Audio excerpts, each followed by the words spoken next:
Cordial saludo, mi nombre es David Fernando Guerrero Vanegas y te doy la bienvenida a este curso donde aprenderemos a maquetar sitios web con etiquetas HTML, cómo dar estilos a los elementos de tu sitio web con CSS, medidas relativas y absolutas, modelo de caja y mucho más.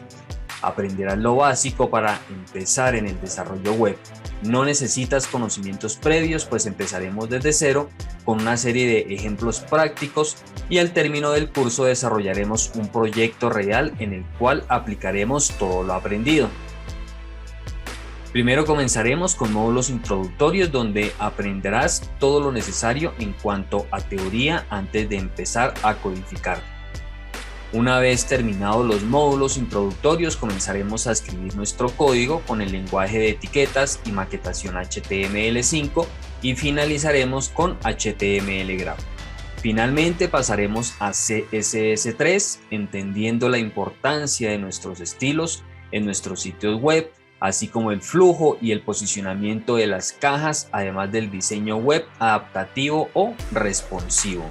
Concluiremos con módulos donde se aprenderán distintos efectos como transformaciones, animaciones y filtros, lo cual le dará un aspecto mucho más elegante a nuestro sitio web y al finalizar tendremos el módulo de cierre.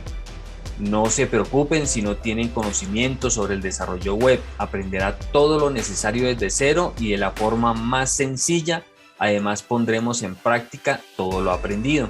Antes de empezar a programar debemos entender cómo funciona la web. Muchas veces se confunde Internet con la web, se piensa que son lo mismo pero realmente no lo son. Internet es una gran red de computadores conectadas globalmente, mientras que la web es solo una de las formas en las que fluye la información a través de Internet. Suena un poco extraño pero es muy simple. La web está construida sobre el Internet y funciona de la siguiente manera. Existen clientes y existen servidores. Los clientes son dispositivos como computadoras, celulares, tabletas, todos conectados a Internet. Y los servidores son los computadores donde están guardados los sitios web, las aplicaciones, entre otros. Los clientes hacen peticiones a los servidores y los servidores envían respuesta a los clientes. Es básicamente lo que sucede cuando escribimos una dirección en nuestro navegador. Al hacerlo, nuestro computador como cliente está solicitando una petición al servidor donde está alojado el sitio web y este a su vez está dando de vuelta una respuesta al enviarnos una copia del sitio web que contiene esa dirección, los cuales son descargados y renderizados en el navegador. Analicemos un poco la estructura de una dirección web común. http://ingdavidguerrero.com.co. HTTP es el protocolo a través del cual se hace la transferencia de los sitios web y lo demás es el dominio. Ahora, ¿qué es el dominio? Todos los dispositivos conectados a Internet se identifican por una sola dirección IP que luce de la siguiente manera: 193.108.118.229. Como pueden ver, son dígitos difíciles de recordar. El dominio actúa como una máscara para hacer más fácil la búsqueda de sitios web en Internet. Esta conexión entre el dominio y la dirección IP de un servidor se hace a través de algo llamado DNS o servidor de nombres de dominio. En resumen, la web funciona de la siguiente forma. Cuando escribimos una dirección web desde un browser o navegador, este se va a un servidor de nombre de dominio o DNS para saber cuál es la dirección IP real del servidor donde está alojado ese sitio. Entonces, como cliente hace una petición al servidor diciéndole que le envíe una copia del sitio web, si esta petición es aprobada, el servidor envía la copia del sitio web. El navegador toma esa copia con toda su información y la organiza y muestra de la forma en que vemos el sitio web finalmente. Muy bien, con esto ya conocemos el funcionamiento de la web y podemos pasar al siguiente tema, donde conoceremos cómo funciona el navegador. Ahora que ya conocemos cómo funciona la web, entendamos qué función tienen los navegadores. Si ha navegado en Internet, probablemente conoce y usa alguno de estos navegadores: Internet Explorer, actualmente Microsoft Edge, Mozilla Firefox, Google Chrome o Safari. Todos los navegadores están diseñados para hacer peticiones a los servidores. Este es un ejemplo simple. Cuando un navegador cliente pide información al servidor, este hace la petición y el servidor le envía la información. Los archivos de texto, HTML, CSS, JavaScript, imágenes, audio, video, entre otros, todo en respuesta en pequeños paquetes de datos. Lo que hace el navegador es que se encarga de tomar todos estos paquetes de datos y lo renderiza de la forma en que lo vemos finalmente, y allí es cuando aparece el sitio web. Entonces a esto se le llama renderización, es decir, el navegador renderiza todos los paquetes de datos recibidos del servidor. Los navegadores están constantemente actualizándose y haciéndose más robustos para estar siempre a la par de los lenguajes de programación. Todos están conformados por múltiples aspectos y uno de estos es el motor de renderizado, el cual es más importante. El motor de renderizado, como su nombre lo indica, es el que se encarga de renderizar los archivos recibidos, es decir, mostrarlos gráficamente como vimos en el ejemplo anterior. Algunos de los motores de renderizado más notables son WebKit de Safari, Trinet de Internet Explorer, Blink de Opera y Google Chrome y Gecko de Mozilla Firefox. Así que, conociendo todo el proceso de la web y cómo funciona el navegador y su motor de renderizado, pasemos ahora a conocer qué es HTML, el primer lenguaje que conoceremos para escribir nuestros sitios web. HTML son las siglas en inglés para Hypertext Markup Language o lenguaje de marcas o etiquetas de hipertexto. Esto es un lenguaje que se usa para generar la estructura de un documento que después es leído y renderizado por un navegador. Este lenguaje se basa en el uso de marcas o etiquetas. Estas etiquetas son fragmentos de texto que se incluyen dentro de los signos menor o mayor que, es decir, en medio de estos dos signos va una palabra en inglés que le da el significado a la etiqueta, y todas tienen funciones y usos específicos. En HTML existen etiquetas de apertura y existen etiquetas de cierre. Dentro de las etiquetas se incluye el contenido que se visualizará o será renderizado por el navegador. Por ejemplo, si nosotros creamos un archivo con la extensión .html y dentro de este archivo ponemos una etiqueta, por ejemplo, una etiqueta P, y en medio escribimos un contenido, por ejemplo, esto es un párrafo, lo guardamos y visualizamos en un navegador. El navegador entenderá la etiqueta y nos va a renderizar de esta forma. La etiqueta P es una etiqueta que se usa cuando queremos escribir un párrafo. En futuras clases hablaremos mucho más de esta y otras etiquetas de HTML. La primera propuesta de la web fue presentada por Tim Berners-Lee en el año de 1989 como una propuesta para mejorar el flujo de información en su lugar de trabajo. Este lenguaje fue mejorado hasta convertirse en un estándar. En 1995 se crea la versión 2.0 y soporta tablas simples. En 1997 aparece la tercera versión respaldada por la World Wide Web o W3C, la cual es la compañía que define los estándares y recomendaciones de la web. Actualmente esta compañía es dirigida por el señor Tim Berners-Lee y en el año de 1998 aparece la versión 4.0. A partir del año 2000, con el crecimiento de Internet y la llegada de los dispositivos móviles, HTML siguió creciendo hasta aparecer HTML5, el cual contempla características mucho más robustas y es el que se usa actualmente. características robustas como audio, video, gráficos e incluso características para adaptarse a distintos dispositivos. Ahora que ya conocemos la definición de HTML y un poco de su evolución, podemos continuar con el proceso de renderizado de HTML en el navegador. Debemos conocer cómo lo renderiza o interpreta el navegador, y es aquí donde aparecen dos términos nuevos, DOM y DocType. DOM, Document Object Model, es decir, modelo de objetos del documento. En palabras simples, podemos compararlo con un árbol genealógico donde existen padres e hijos, como puede verse en la imagen, donde cada etiqueta tiene etiquetas hijas. Aquí tenemos la etiqueta HTML, que tiene como hija la etiqueta Head y la etiqueta Body. A su vez, la etiqueta Body tiene como hijas dos etiquetas Section, una del lado izquierdo y otra del lado derecho. La etiqueta Section del lado derecho tiene como hijas dos etiquetas P, y de esta forma la estructura va a continuar. El DOM permite que podamos manipular una página web a nuestro gusto de forma organizada, ya que crea una estructura lógica para el documento. Ahora, ¿qué es DocType?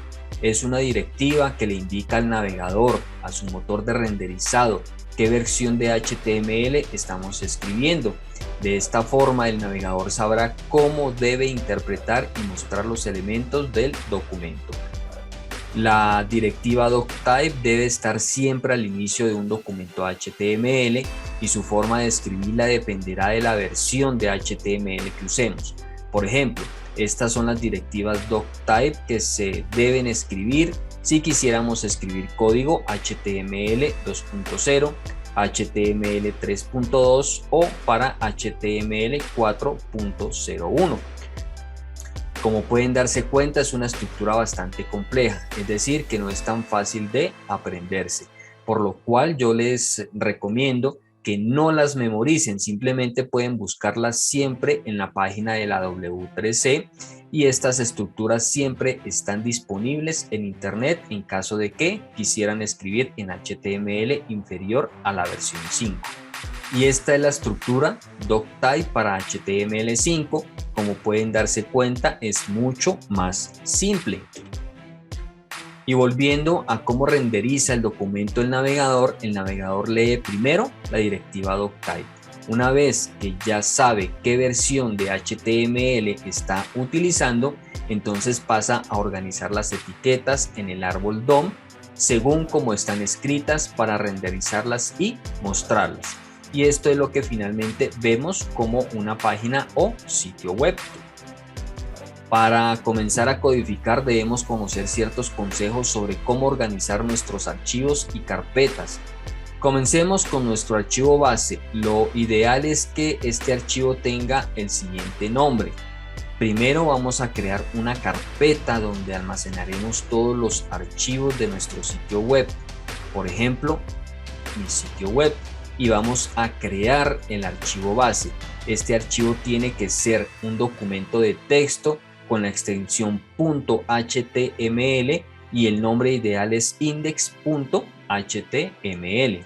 Es importante que este archivo se nombre así, ya que es un estándar para los navegadores. Siempre que se ingresa un nombre de dominio en la barra de direcciones, busca un archivo con este nombre.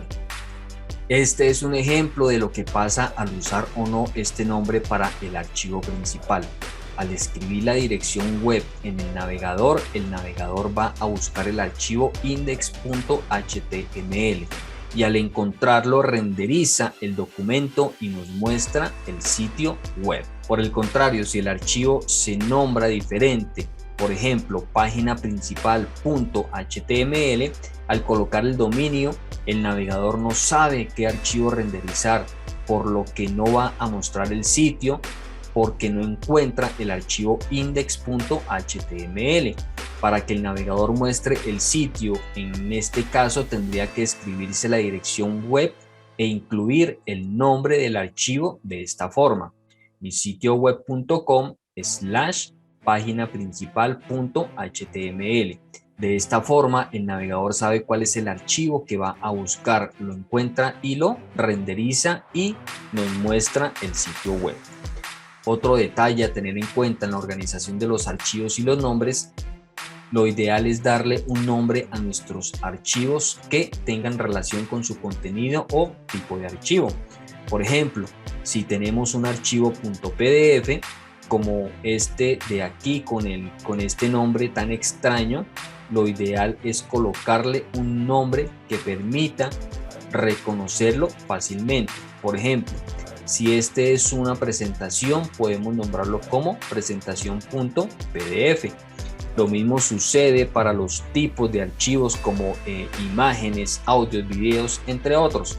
Siempre debe colocársele un nombre que sea acorde a su contenido, de tal forma que sea reconocible fácilmente. Paisaje.jpg, presentación web.mp4. De igual forma, debe tenerse en cuenta que los caracteres especiales no son recomendados al momento de incluir los nombres de los archivos. Caracteres especiales pueden entenderse como puntos, comas, punto y comas, tildes, signos de admiración o signos de interrogación, entre otros. Asimismo, debemos mantener rutas organizadas para nuestros archivos web. Por ejemplo, si vamos a guardar nuestras imágenes, debemos crear una carpeta llamada imágenes o IMG para abreviar. Podemos incluir nuestros archivos de imágenes aquí. De igual forma, podemos crear una carpeta llamada videos e incluir nuestros videos aquí. Y asimismo podemos guardar y crear distintas carpetas para todos nuestros tipos de archivos. Cuando escribimos código, debemos decirle al navegador la ruta del archivo que queremos que renderice. Existen dos tipos de rutas: las rutas absolutas y las rutas relativas. Para explicar esto, lo haremos de forma práctica. Para este ejemplo vamos a utilizar la imagen logo.jpg y esta imagen la vamos a renderizar en el navegador. Esta es la estructura básica de un documento HTML5. Más adelante la veremos a detalle. De momento vamos a utilizar la etiqueta IMG para que el navegador entienda que es una imagen y la renderice, y vamos a hacerlo con dos rutas: la ruta absoluta y la ruta relativa. La ruta absoluta es una ruta completa que el navegador necesita para encontrar el archivo. Por ejemplo, en este caso la ruta absoluta para esto sería la unidad F, desktop, nueva carpeta, img y por último y logo.jpg. Si renderizamos este archivo con el navegador, tendremos el siguiente resultado. Como pueden ver, la imagen se renderiza, el navegador la entiende y la muestra. Ahora utilicemos la ruta relativa. La ruta relativa significa que vamos a encontrar el archivo logo.jpg desde el lugar en el que nos encontramos. En este caso, el navegador se encuentra donde está index.html. La ruta que él necesita para llegar allá sería img/logo.jpg. En otras palabras, podríamos suprimir todo el inicio de la ruta absoluta y quedarnos únicamente con img/logo.jpg y renderizar el archivo. Al recargar la página, como vemos, nos sigue apareciendo la imagen. El navegador entiende dónde está ubicado el archivo logo.jpg. Ahora vamos un momento a la ruta absoluta. La dificultad que tiene una ruta absoluta es que si nosotros en este momento cambiáramos, por ejemplo, la ubicación de la carpeta, sucedería lo siguiente.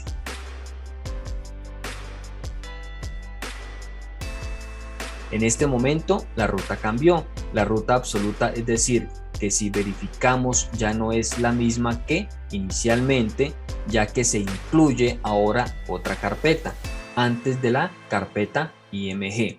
Por ende, si renderizamos en este momento el archivo index.html, veremos que nos aparece este icono indicándonos que el navegador no encuentra el archivo de imagen. Esto sucede porque la ruta era absoluta, entonces en el momento de cambiar un pequeño dato dentro de la ruta, esta ruta se rompe completamente. Por lo general, lo recomendado es utilizar siempre rutas relativas para que esto no suceda, ya que si nosotros hubiésemos utilizado la ruta relativa, en este caso únicamente se necesita img/logo.jpg. Al renderizar nos muestra nuevamente la imagen como vemos aquí. Ahora hablemos de los editores web que podemos utilizar para escribir nuestro código. Aunque existen muchos editores, podríamos incluso utilizar los editores que ya trae el sistema operativo. Por ejemplo, si trabajamos con Windows, podemos utilizar el bloc de notas. Si trabajamos con Mac, podríamos utilizar TextEdit. Incluso podríamos utilizar otros editores que son más robustos y que son más recomendados para escribir código, los cuales deben ser descargados. Realmente se puede utilizar el editor web de su preferencia, ya que todos tienen ventajas y desventajas, pero con todos se pueden crear sitios web. No olvide darle un me gusta al video, pues esto me motiva para seguir creando contenido para ustedes a través de este canal de YouTube. Si aún no se ha suscrito, lo invito a que lo haga, activando la campanita para recibir las notificaciones automáticas. Mis mejores deseos y espero verte en el siguiente capítulo de este curso introductorio al maravilloso mundo del desarrollo web.